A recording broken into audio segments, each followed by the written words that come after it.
على كل حال, on a dit que le cœur du système très important, ce sera les formateurs. Alors, comment les choses se passent? Dans un établissement, il y a une équipe de projet. J'ai bien dit une équipe. C'est-à-dire, il ne faut pas entrer le piège d'Abekri. Mais on va tout donner à l'informaticien. Ceci n'a absolument aucun sens. Chacun doit faire son travail. D'ailleurs, Hussein a un document.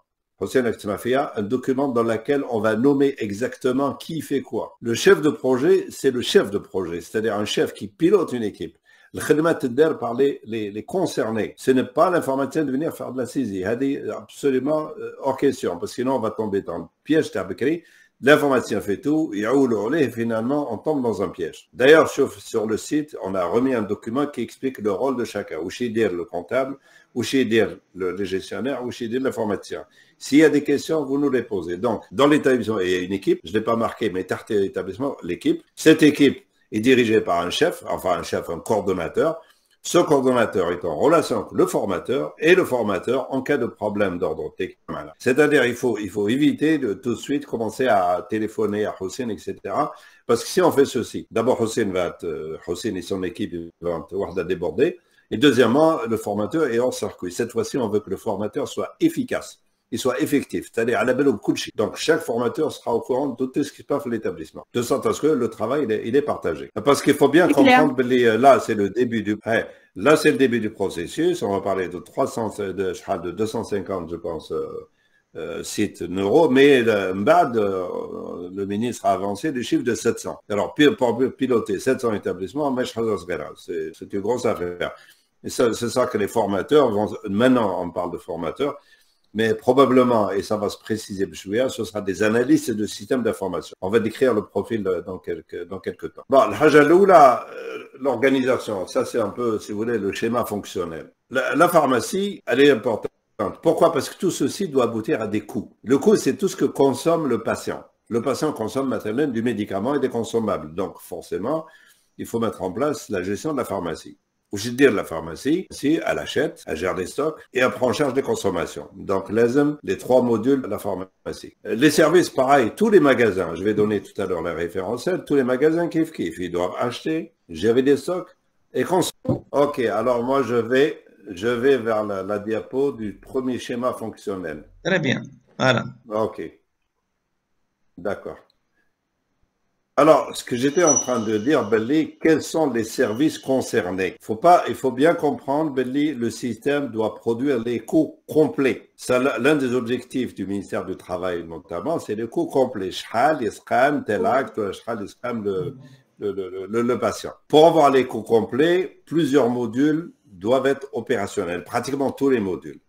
J'ai commencé par la pharmacie. La pharmacie est concernée. Le mouchkel à la pharmacie, c'est qu'elle a un gros volume d'informations. C'est le service qui a le plus gros volume d'informations. C'est quoi les informations? La pharmacie doit acheter, la pharmacie doit gérer ses stocks et la pharmacie doit prendre en charge les consommations. Donc, il y aura 3 modules. Et c'est pour ça que la pharmacie, probablement, comme c'est surtout des CHU, il y aura un minimum sans doute de 2 postes. Les services concernés. Les services, pour le moment, on parle de neurochirurgie. Le service de neurochirurgie doit avoir aussi son module. Pourquoi faire? Wahda, pour passer des commandes. Mathalan, le service neurochirurgie doit passer commande à la pharmacie. Mathalan, une ordonnance. Ou là, une demande de réapprovisionnement. Donc, ils ont un module spécial qui s'appelle les consommations internes. Le service de neurologie doit également alimenter le système avec son activité. Les journées d'hospitalisation constatées, les axes qui ont été produits, etc. Troisième module, les ressources humaines. Les ressources humaines, compte tenu des délais très courts, nous n'allons pas, dans une première étape, mettre en place la paye. Nous allons mettre en place, alors les ressources humaines sont concernées, non pas par la paye, mais par le module gestion des ressources humaines, parce qu'on a besoin notamment des effectifs. L'histoire de la paye, au lieu de mettre en place la paye Tertrico, on va demander juste au service de la solde de nous donner un certain nombre de sommaires. Qui n'a pas la paye, on va leur expliquer ce qu'on veut. Parce qu'il faut aussi constater les charges du personnel. La comptabilité analytique, bien entendu, est une obligation. Bon, alors je récapitule ce qui est décrit par le schéma précédent. La pharmacie et les magasins. La pharmacie doit passer commande aux fournisseurs et elle doit réceptionner les marchandises. La pharmacie doit gérer ses stocks. La pharmacie doit livrer aux services suite aux commandes reçues des services. Mais dans un premier temps, pour limiter, compte tenu des délais très courts, Livraison au service, pour le moment, on s'intéresse surtout à la livraison à neurochirurgie. Maintenant, s'ils sont capables de prendre en charge les autres services, bah, pourquoi pas.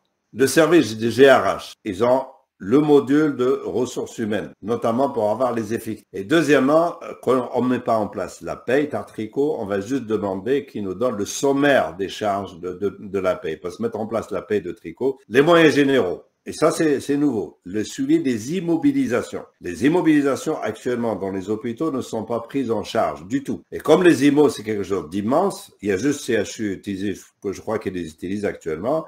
Comme le volume des immobilisations est immense, on peut parler peut-être de 50 000 ou 60 000 articles. Donc, compte tenu des délais, Mohal. Alors, ce qu'on va faire, on va limiter, dans une première étape, on va limiter le système à la gestion des IMO de neurochirurgie.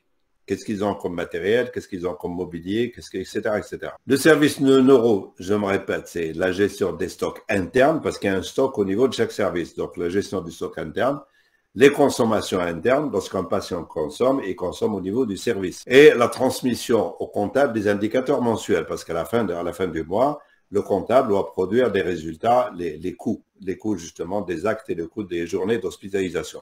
Donc, le service neuro doit sortir un certain nombre d'indicateurs, on va lui dire lesquels. Le comptable, c'est l'élément très important. C'est là où on risque d'avoir des problèmes. D'abord, ce qu'on appelle les commandes, c'est ça, les factures hors commande, maintenant la facture de téléphone, la facture de prestation de service, c'est-à-dire les commandes qui n'ont rien à voir avec le stock. Ça, c'est le responsable comptable. Et le comptable, il fait vraiment un travail comptable. Et quand j'entends par comptable, c'est quelqu'un qui connaît la comptabilité générale. Moi, seulement la comptabilité publique, recettes dépenses. Donc, il faut absolument avoir le profil. Je crois qu'on a un formateur, Boukrine, qui est comptable et j'espère qu'on va trouver d'autres comptables. L'informaticien, c'est clair que la priorité numéro 1 de l'informaticien, c'est la sécurité des données. Très important. L'informaticien, ce qu'il ne fait pas, c'est de venir faire de la saisie. Mais je parce que le volume est tellement important et de toute façon, il ne peut pas tout savoir, c'est impossible. Donc, lui, c'est la gestion du réseau, c'est la gestion des usagers et la gestion des profils. On expliquera aussi la différence entre un usager et un profil. La gestion des mots de passe, les copies de sécurité, cela va de soi, et la mise à jour du système. Et bien sûr, tout problème d'ordre technique qui est en relation avec nous, évidemment, c'est l'informaticien qui le prend en charge. Et très, très important, le directeur. Le directeur est concerné dès le premier jour. Le directeur, il a son poste, il a accès à un module qui s'appelle tableau de bord. Donc, il a deux choses. Il a d'abord les indicateurs sur la gestion de l'établissement. Il peut également voir le suivi, comment les choses avancent-elles, qui fait quoi. Ça, il va le savoir, il y a un tableau de bord pour ça. On arrive à... Hossein, il y a un schéma, tu peux le commenter. Le schéma fait l'effet des différents postes. C'est un schéma minimal, réseau minimal de 9 postes. Donc, ça c'est le schéma. Bon, simplifié, je veux dire, c'est le minimum de postes qui doivent exister. Bon, je sais que certains, ils n'ont pas Nous avons préconisé 2 postes au niveau de la pharmacie, un poste, le numéro 3, au niveau du service informatique, un poste pour la direction, surtout pour les tableaux de bord, un poste également pour la comptabilité, pour gérer la comptabilité générale et la comptabilité analytique, un poste pour les immobilisations, un poste pour les ressources humaines, un poste pour le service de neurochirurgie parce que c'est le service qui est concerné. Et nous avons les magasins, bien sûr, qui doivent tous être connectés à un serveur. Voici un peu le schéma qu'on a. Oui, mais il faut bien comprendre, c'est une organisation minimale. À titre d'exemple, magasin, un poste, ce sera certainement insuffisant parce que je m'entends les magasins. Les magasins indiquent d'abord l'alimentation. Il faut acheter, stocker, consommer. Avec les fournitures de bureau, avec les produits d'entretien, avec les lingeries, literies, etc. De toute façon, je vais donner la liste des familles tout à l'heure. Est-ce qu'un poste écrit ou la make-fiche, c'est à chaque établissement de voir. Je crois là, bon, l'informatique, ça c'est clair, il n'y a pratiquement pas de données. De temps en temps, on travaille avec le paramétrage, c'est peut-être modifier quelques paramètres, quoique les paramètres maintenant, on a limité au maximum. Tableau de bord, bon, il n'y a pas de problème parce que le modèle, la flèche devrait même être inversée. Le modèle, il fait que consulter, il ne saisit rien du tout.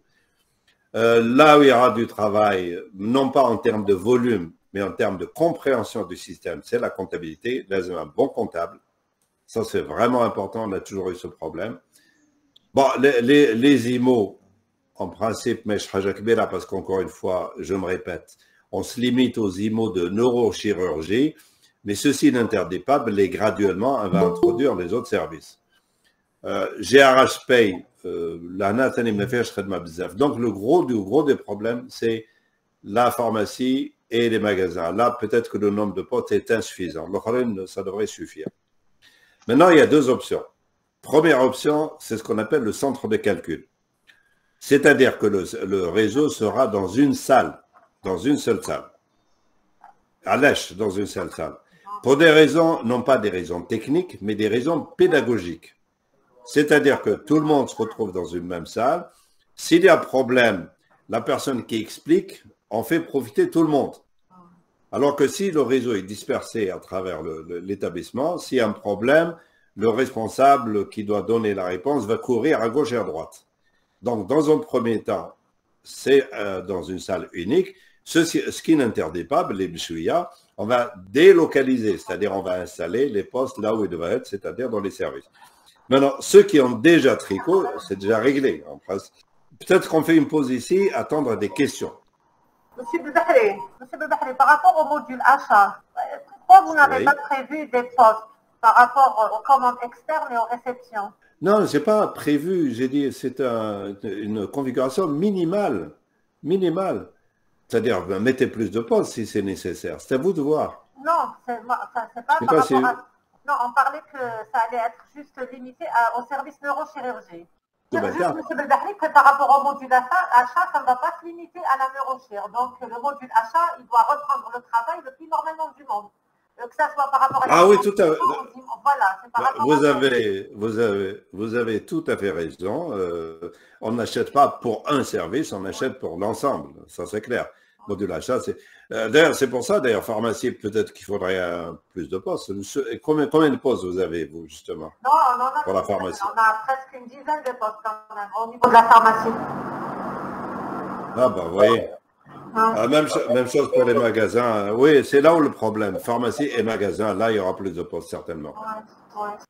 D'abord, même si ça apparaît pas ici, on va vous envoyer dès aujourd'hui, n'est-ce pas, Hossein, un document que vous allez renseigner dans lequel on identifie qui fait quoi.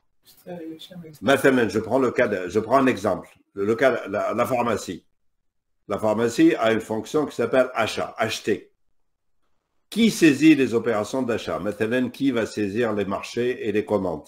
Il faut savoir, je connais, avec un nom bien précis. Qui saisit, qui valide et qui contrôle.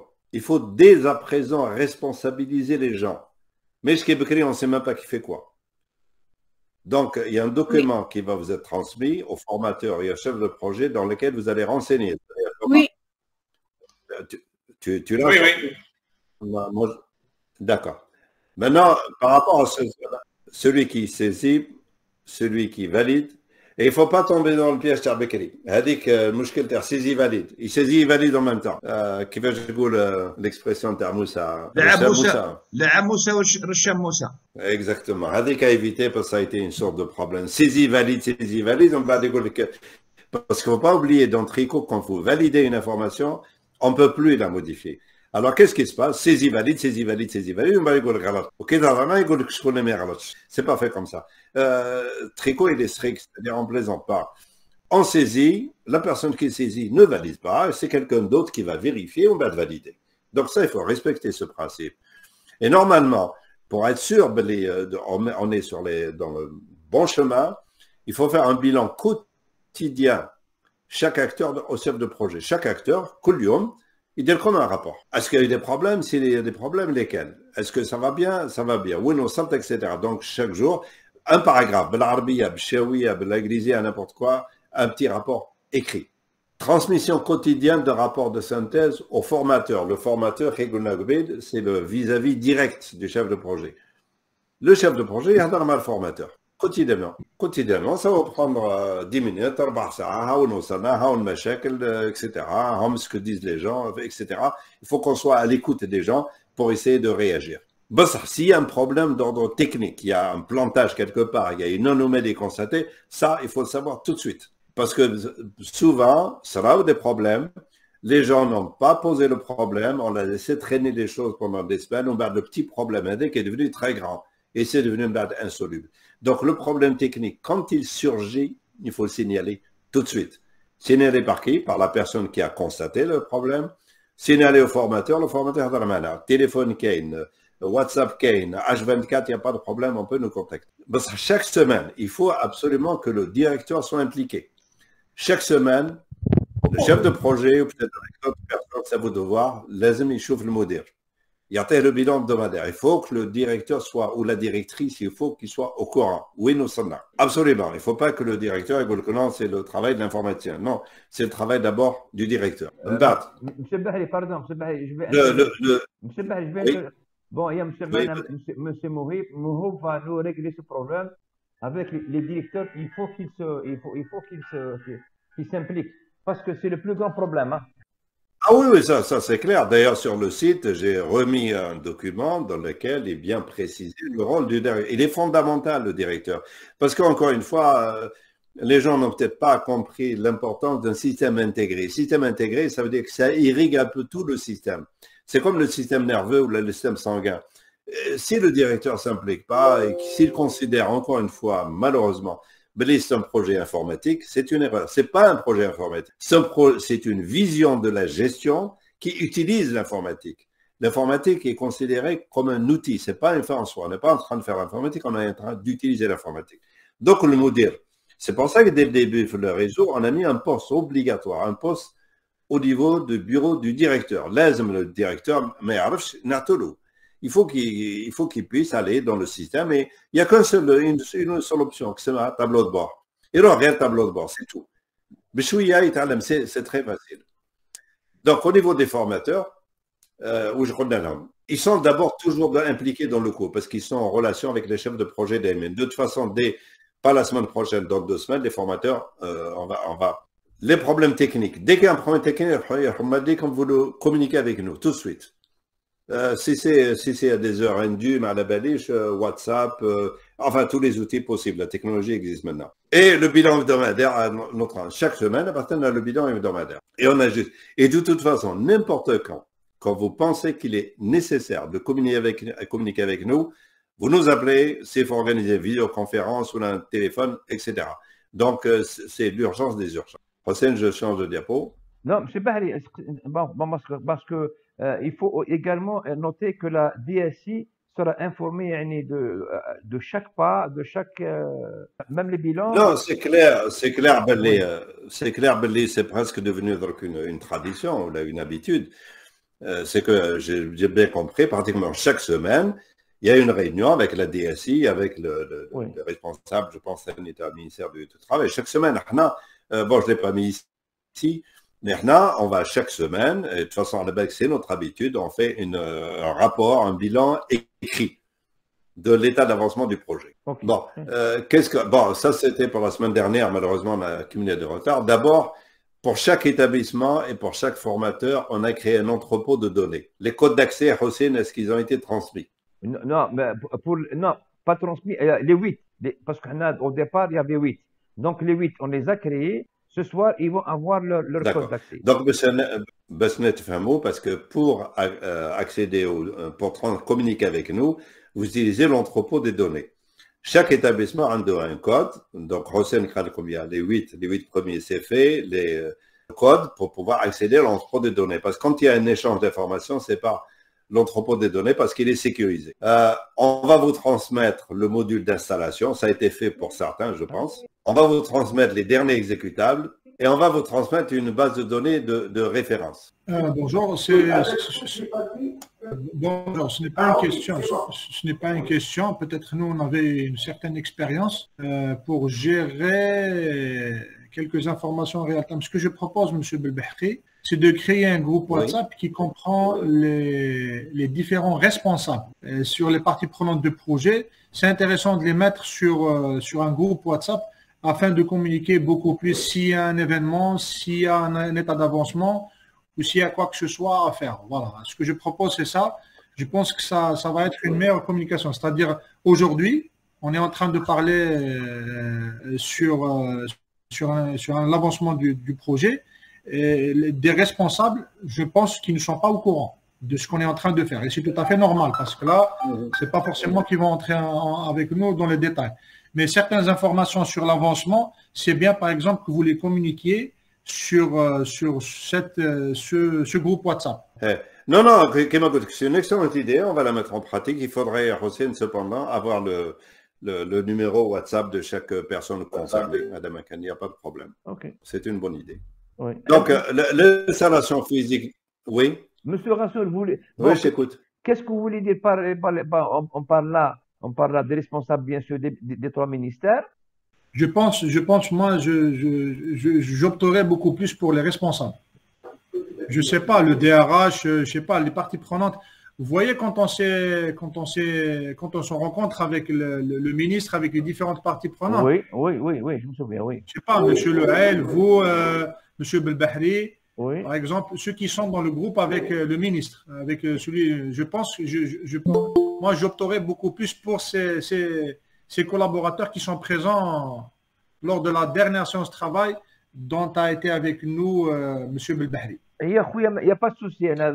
C'est une sorte de groupe de comité de pilotage. Oui, il faut voir les noms. Voilà, exactement. Il n'y a pas de problème. Exactement. Moi, ce que je pense, M. Belbahri, oui, vraiment, je suis tout à fait d'accord. C'est un genre de comité de pilotage. Là, on va juste publier, par exemple, certaines informations d'avancement ou s'il y a des problèmes.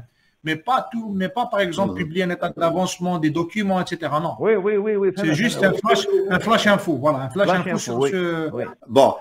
Configurer le réseau, installer le logiciel, validation de l'installation, c'est-à-dire s'assurer que ça c'est purement physique, hein, chaque poste communique avec le serveur, que l'application peut être lancée, n'importe quel poste. Ce travail ne devrait pas poser problème. Ça prend une demi-journée, une journée au maximum. N'est-ce pas possible? Oui, absolument. Bon, Mbad, il y a quelque chose à dire de nouveau, la notion de référentiel. Il ne faut pas oublier, d'abord, il faut bien comprendre que c'est un projet national. Quand je dis projet national, ça veut dire qu'on peut faire des comparaisons d'un établissement à un autre, d'une wilaya à une autre, et on peut avoir des données de type national. Pour que ceci soit possible, il faut que les données soient harmonisées, qu'on parle le même langage. C'est ce qu'on appelle le référentiel. Le référentiel, ce sont des données qui sont communes à tous les établissements. Il n'y a pas de raison que chaque établissement fait un peu ce qu'il veut. C'est ce qu'on faisait avant. Chaque établissement crée n'importe quoi, nommer les magasins comme il voulait. Non, maintenant, c'est fini. Il y a un référentiel unique.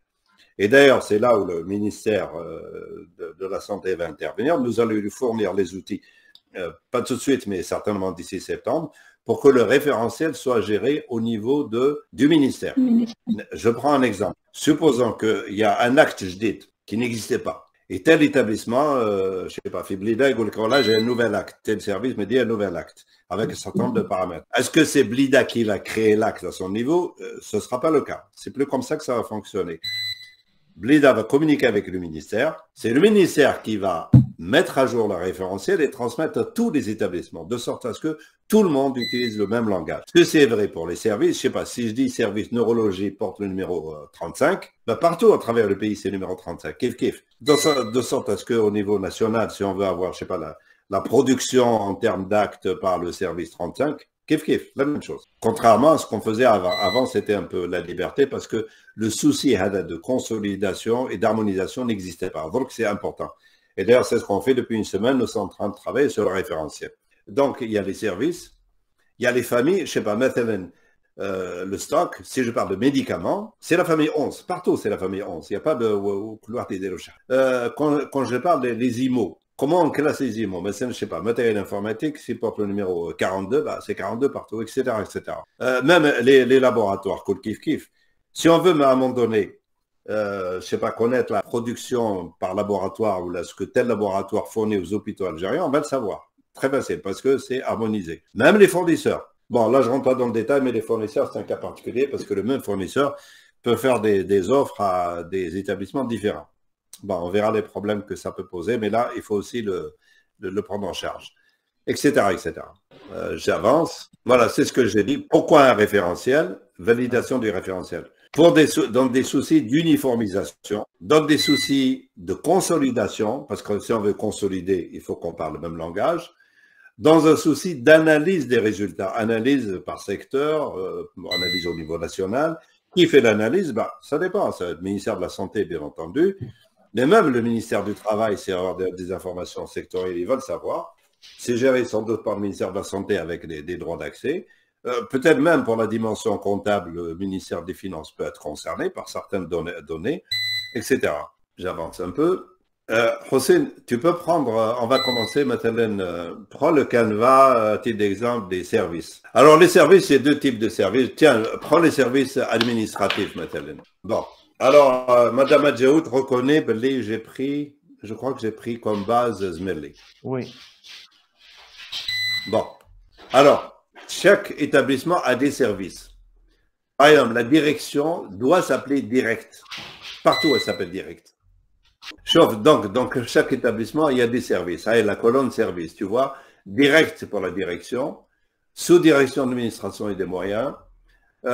Sous-direction des services économiques et infrastructures et équipements, etc. Les services, je pense, administratifs.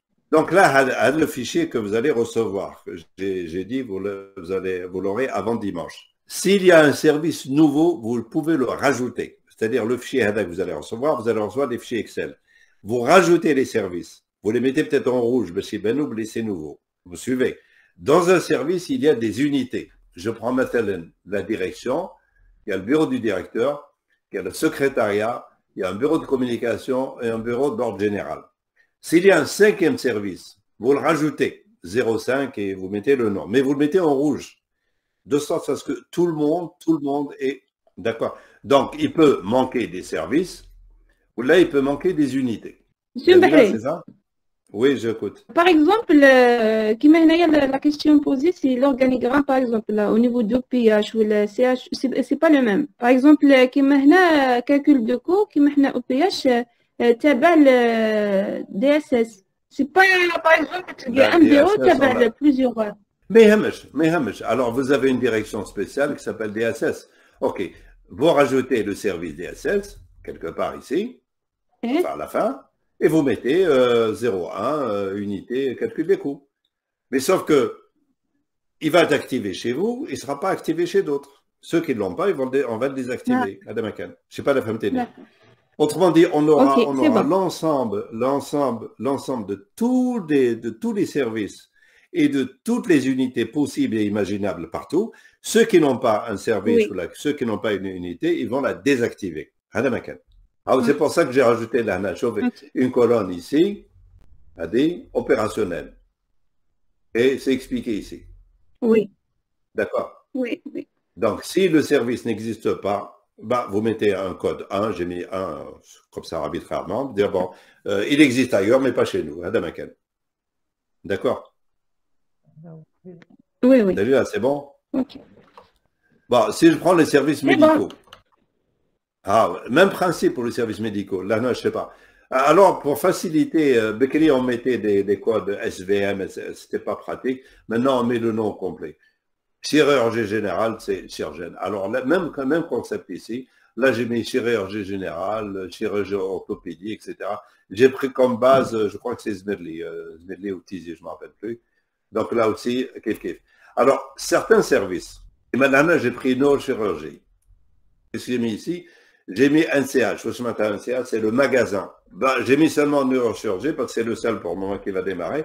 Parce que chaque service qui consomme, chaque service a son propre magasin. Je vais sortir la liste. Donc, vous mettrez le code du magasin ici. Là, c'est le même principe. Si l'organisation est différente, vous rajoutez. C'est clair? Les fichiers Hadoop, vous allez les avoir avant dimanche. Les fichiers de type Hadoop standard qu'il faut renseigner. Encore une fois, ne supprimez rien. Il ne faut pas supprimer, surtout pas. Il faut juste rajouter des choses qui manquent et nous retourner des fichiers. C'est ce qu'on appelle la validation du référentiel.